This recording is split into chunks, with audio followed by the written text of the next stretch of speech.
మిగిలిన డీటెయిల్స్ చూద్దాం. సార్వత్రిక ఎన్నికలకు సమయం దగ్గర పడుతున్న వేళ రాజకీయ పార్టీల అభ్యర్థుల ఎంపికపై కసరత్తును వేగవంతం చేశాయి. ఇందులో భాగంగా ఢిల్లీలోని బీజేపీ ఆఫీసులో ఇవాళ కేంద్ర ఎన్నికల కమిటీ భేటీ కానుంది. పార్టీ అధ్యక్షుడు జేపీ నడ్డా అధ్యక్షతన జరిగే ఈ కార్యక్రమానికి ప్రధాని మోడీ, హోంమంత్రి అమిత్ షా, జాతీయ ప్రధాన కార్యదర్శి బిఎల్ సంతోష్ తో పాటు పార్లమెంటరీ బోర్డు సభ్యులు పాల్గొంటారు. ముఖ్యంగా తెలుగు రాష్ట్రాలు సహా దేశంలోని 13 రాష్ట్రాల ఎంపీ అభ్యర్థుల ఎంపికపై చర్చించి ఆమోద ముద్ర వేయనున్నారు. ఇప్పటికే ప్రకటించిన 2 జాబితాల్లో తెలంగాణలోని 15 స్థానాలకు అభ్యర్థుల పేర్లను వెల్లడించింది. 3వ జాబితాలో తెలంగాణలోని 2 స్థానాలు, ఏపీలోని 6 సీట్లకు అభ్యర్థుల పేర్లు ప్రకటించే అవకాశం ఉందని పార్టీ వర్గాలు చెబుతున్నాయి.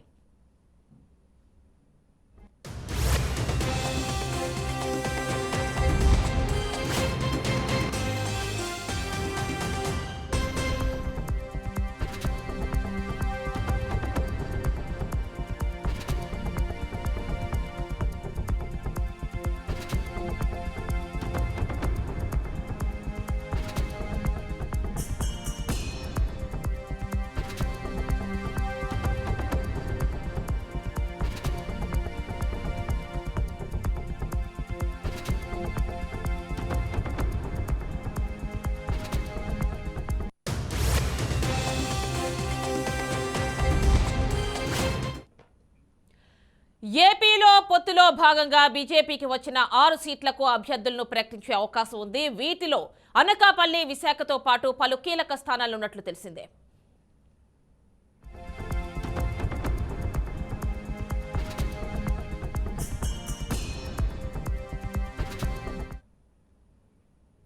ఇక పూర్తి డీటెయిల్స్ విజయవాడ నుంచి మా కరెస్పాండెంట్ ఏడుకొండలు అందిస్తారు. ఏడుకొండలు చెప్పండి, బీజేపీ ఓవరాల్ గా 13 రాష్ట్రాలకు సంబంధించి థర్డ్ లిస్ట్ అనౌన్స్ చేసే అవకాశం ఉన్నట్టు తెలుస్తోంది.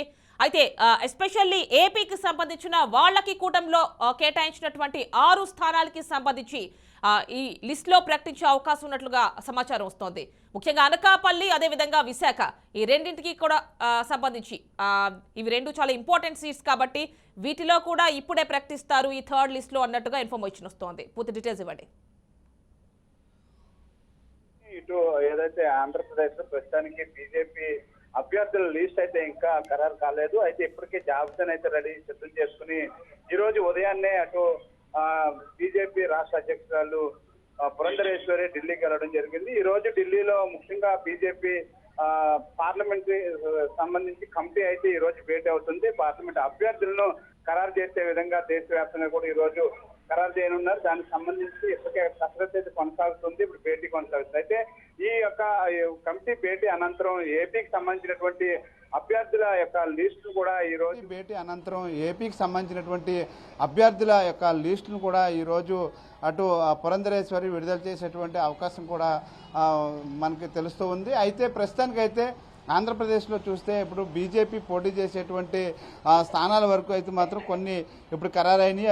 ముఖ్యంగా పార్లమెంటు అభ్యర్థులకు వచ్చేసరికి ఈరోజు ఏదైతే ఆంధ్రప్రదేశ్లో కూటమికి సంబంధించి బీజేపీకి 6 స్థానాలు కేటాయించడం జరిగింది. 6 స్థానాలు కూడా గతంలో ఏదైతే బీజేపీ గెలుపొందినటువంటి స్థానాల కోసం పట్టుబట్టకు కూడా కేవలం నర్సాపురం వంటి కొన్ని స్థానాలు మాత్రమే దక్కాయి. అయితే ప్రస్తుతానికి మనం చూస్తే ఇప్పుడు ఇటు ఆంధ్రప్రదేశ్లోని నర్సాపురం, ఇది పశ్చిమ గోదావరి జిల్లాకు సంబంధించిన నర్సాపురం, అలాగే రాజమండ్రి, తూర్పుగోదావరి జిల్లాకు చెందిన రాజమండ్రి, ఏలూరు, అలాగే విజయనగరం, తిరుపతి, హిందూపురం సంబంధించి 6 స్థానాల్లో బీజేపీ పోటీ చేయబోతుందని తెలుస్తుంది. అయితే మరోవైపు అసెంబ్లీ స్థానాలకు సంబంధించి 10 స్థానాలను అయితే కేటాయించారు. 10 స్థానాలకు సంబంధించి ఇప్పుడు ఏదైతే కొంతవరకు కూడా పేర్లు అయితే ఎక్కడెక్కడ పోటీ చేయబోతుంది అనేది పేర్లు తెలిసినాయి, కానీ అభ్యర్థులు మాత్రం ఇంకా ఖరారు చేయలేదు. ఇటు బీజేపీ పార్లమెంట్ స్థానాలకు వచ్చేసరికి ఆంధ్రప్రదేశ్లో మాత్రం ముఖ్యంగా బరిలో ఉండబోయే వాళ్ళు అటు దగ్గుబాటి పురంధరేశ్వరి, అలాగే నర్సాపురం ఎంపీ అయినటువంటి కనుమూరి రఘురామకృష్ణరాజు మరొకసారి బీజేపీ నుంచి, గతంలో వైసీపీ నుంచి గెలుపొందారు. అయితే ప్రస్తుతం ఆయన వైసీపీని వీడి బీజేపీలో చేరినటువంటి నేపథ్యంలో బీజేపీ నుంచి మరొకసారి ఆయనకి స్థానం కల్పించినట్లుగా కూడా తెలుస్తుంది. అయితే ఏలూరుకు సంబంధించి ఏలూరు నుంచి సుజనా చౌదరి పోటీలో ఉంటారని చెప్పేసి వార్తలు వినపడుతున్నాయి.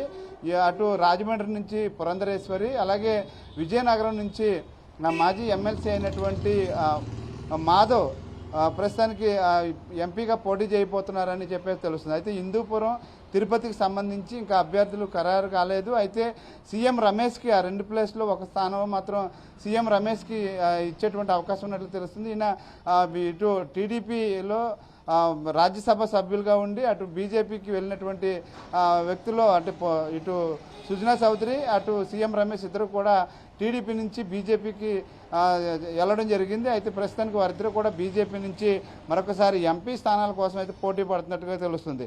అయితే రాష్ట్రంలో చూస్తే అసెంబ్లీ స్థానాలకు సంబంధించి ఏదైతే ఇప్పుడు కూటమికి సంబంధించి వీరికి కేటాయించిన సీట్ల పరంగా చూస్తే అటు పాడేరు, శ్రీకాకుళం, విశాఖ నార్త్, అలాగే ఇటు కైకులూరు, పి గన్నవరం, విజయవాడ వెస్టు, అలాగే జమ్మలమడుగు, ఆదోని, తిరుపతి, ధర్మవరం ఈ 10 స్థానాలు కూడా బీజేపీకి కేటాయించడం జరిగింది.